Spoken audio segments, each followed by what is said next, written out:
These firearms were some of it came from our very cooperative candidates. No? Yung iba naman dito, mga expired na talaga. Okay?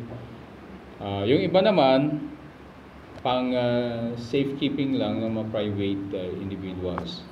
We have the pistols and the shotguns, the long firearms, as well as yung mga improvised na hunting firearms. So, dito natin makikita yung collaboration ng PNP at saka ng ating mga kandidato, as well as yung mga civilian po na nagtitiwala po sa atin para habang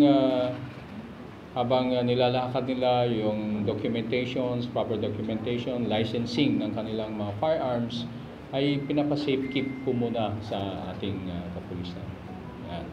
And this is a good gesture, no? Unang-una sa ating mga candidates na for them to be para ipakita nila yung kanilang sincerity na nakikipagtulungan sa atin para maging safe yung ating eleksyon.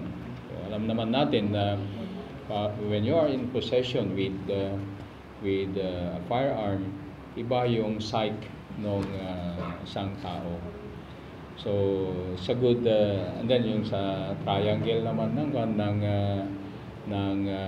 crime, natatanggal natin yung instrument, the possible instrument that could be used for the commission of crime. So isang magandang senyales to. May isang napintas nga senyales nga tao ti Ilocos Norte talagang peaceful. Kaya't dati naugnos ken natal na nga election kayo.